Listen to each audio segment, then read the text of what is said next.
You Only Live Twice was the big going off the rails moment for James Bond. That shit is bonkers banana pants. It's a weird, outlandish cacophony of bullshit that seems to have become fully self-aware of the franchise's patent absurdity. As such, it's actually a lot of fun. Way better than fucking Thunderball, that's for sure. Fuck that movie. In Japan, men always come first, women come second. I might just retire to here. Is it perfect? Far from it. But for my money, it's a much better film than Thunderball, and at least more entertaining than Goldfinger, while still getting knocked right the fuck out by Dr. No and From Russia with Love. It's also delightfully sexist, and Why don't you just dye the parts that show? Yeah. Oh look, a tiny helicopter! If you haven't watched the last 4 videos, here's how we're ranking the antagonists of Bond. Each character who is either a distinct bad guy or actively works against Bond counts as a baddie. We're pretty liberal with the definition around these parts. Each one is ranked 1 out of 5 by their acting, gimmick, style, menace, and plot, with the overall score designating their place on the list. Among its many qualities, You Only Live Twice packs in a whopping 16 baddies for our good Sir James. I guess he's not a sir, he's not knighted. Our good Mr. James? Our good Mr. James. So let's get started with number 16. Spectre number 3. Credited as Spectre 3, this guy is little more than an additional voice for Blofeld's LAIR. He's also played by Burt Kwok, who played the equally forgettable Mr. Ling in Goldfinger. Spectre number 3 is certainly a cool-looking dude, and he acts as the co-narrator for Blofeld's secret volcano lair, but I honestly just forget this guy exists. Fun fact, Burt also played Kato in the original Pink Panther movies, making me wonder, once again, what's the deal with his fucking casting in these movies?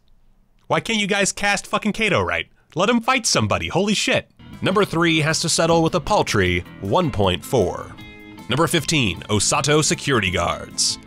They're security guards, and they fail to shoot Bond after he's caught stealing from OSATO chemicals. That's really about it.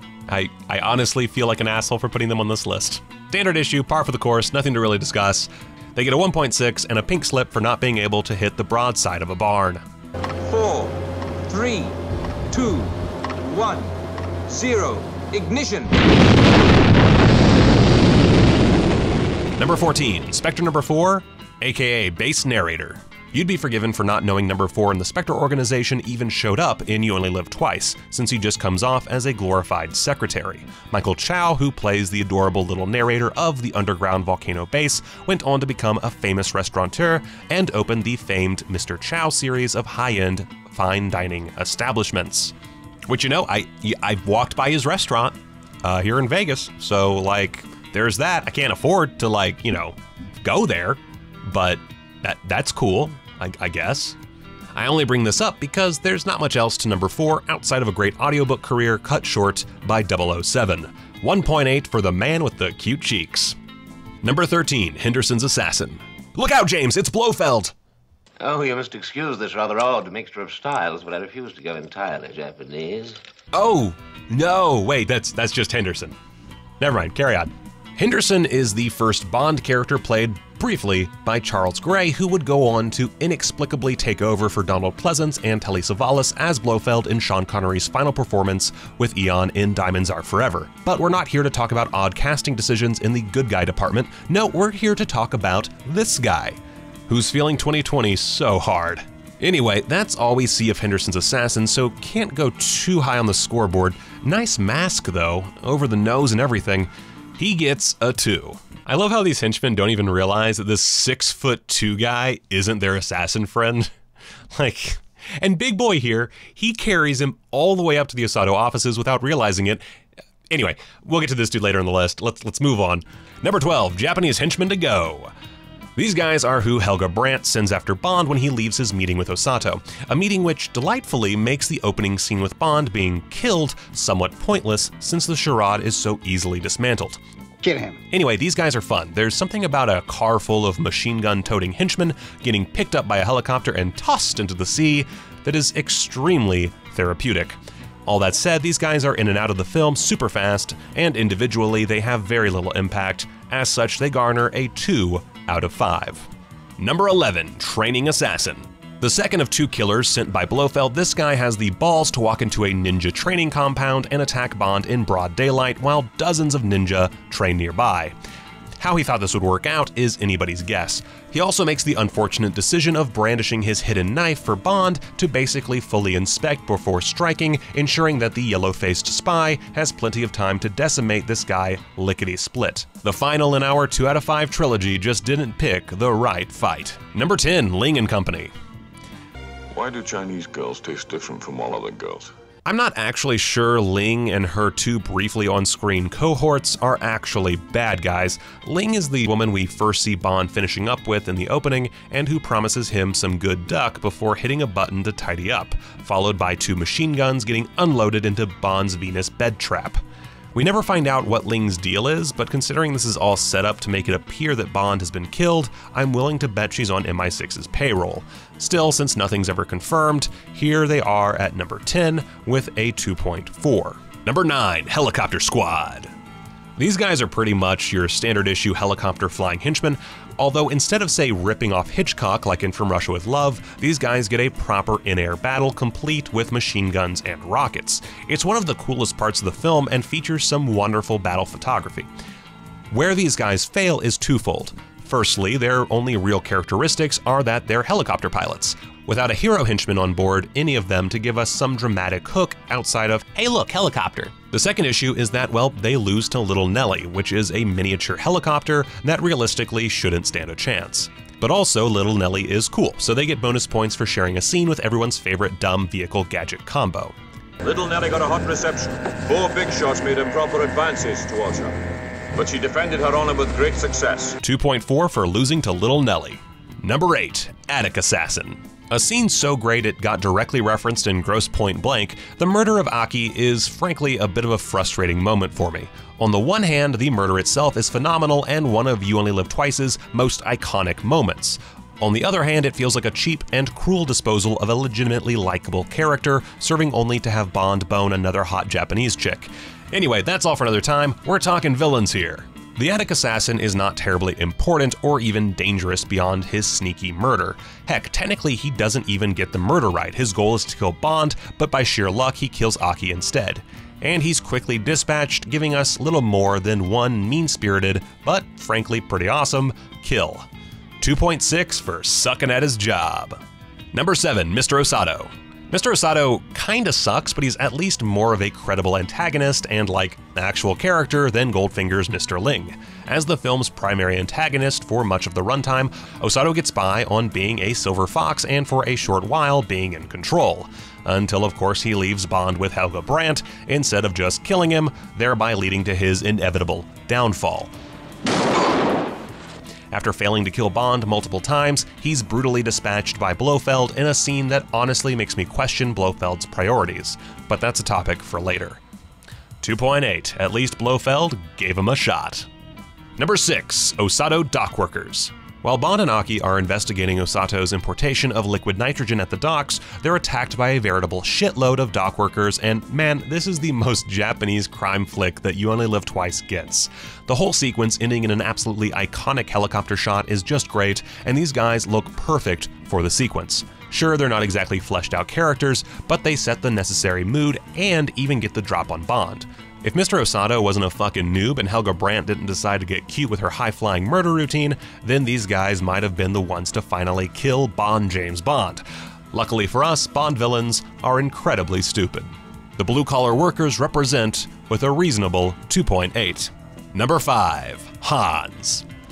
Hans is your standard issue big blonde henchman, but notably he's the first of his kind. Sure, technically Red Grant is Irma Bunt's henchman, but in my mind Grant is really more one half of the villain package deal in From Russia with Love. Here Hans is literally just a henchman, and one who doesn't even show up until about an hour into the film.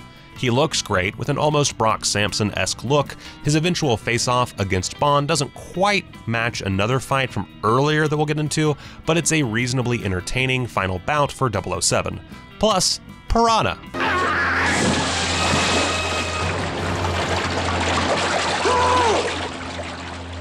Bon appetit.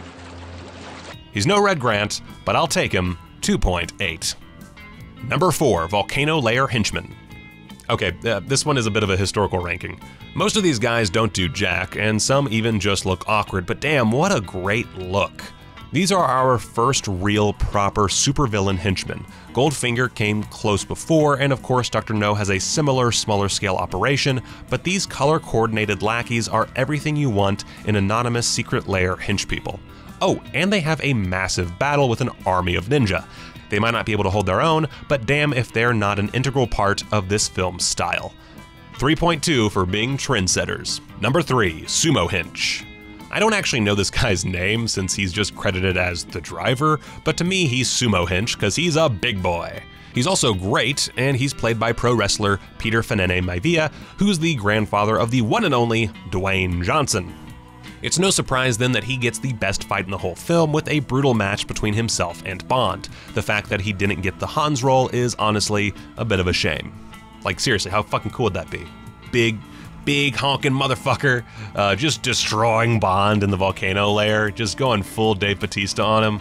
Oh my god, that'd be so amazing. 3.2 for once again showing us that pro wrestlers always get the job done. Well, until they're inevitably killed by a British spy, which I guess that means they failed at their... It doesn't matter.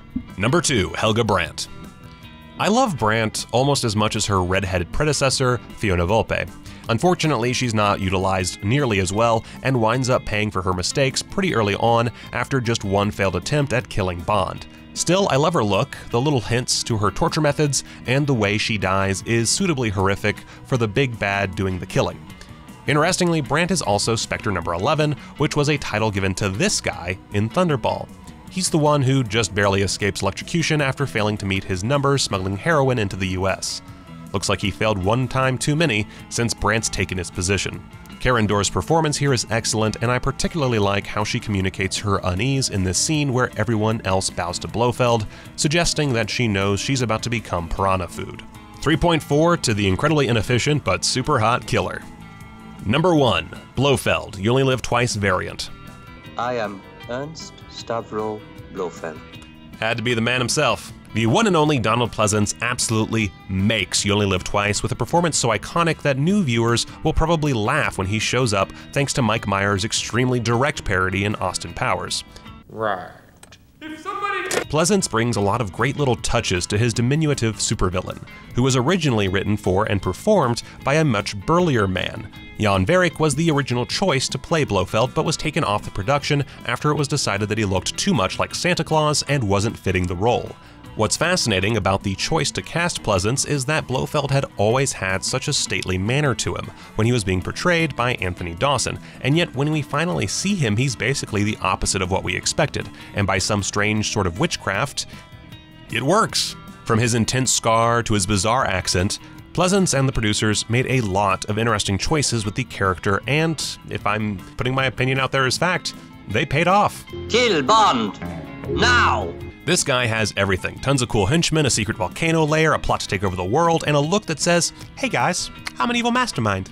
If there's one flaw to this Blofeld, it's that his screen time is rather scant and his final moments on screen are the opposite of epic, and borderline embarrassing. Goodbye, Mr. Bond. Yeah, that's so embarrassing. It's too bad he didn't reprise his role in the next installment, because he's easily the best villain performance we're going to get for a while. He does of course make the mistake of not just, killing Bond, despite his intense need for someone to do so. He also allows Bond his cigarettes, which is a curious error for a criminal mastermind who's been privy to his predecessor's failings. Add to that his aforementioned killing of OSATO, which is a pretty obvious fake-out for the sake of the audience without much in the way of actual character motivation. However, what makes up for that is a killer performance that even makes an eye-roll-inducing use of the title sound great.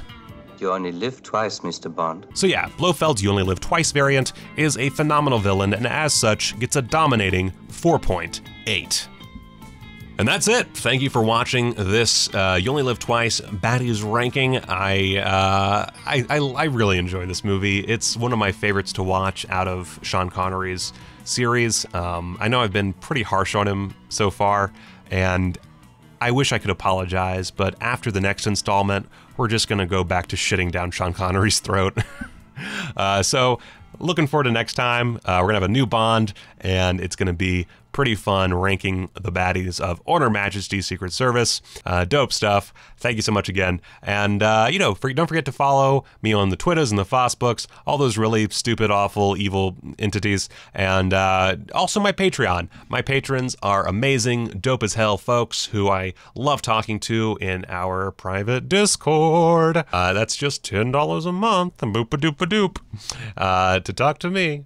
And so yeah, maybe check out that Discord down below. Check out our merch. We got tons of merch. I don't know what's happening to my accent right now. And yeah, until next time, go watch a movie.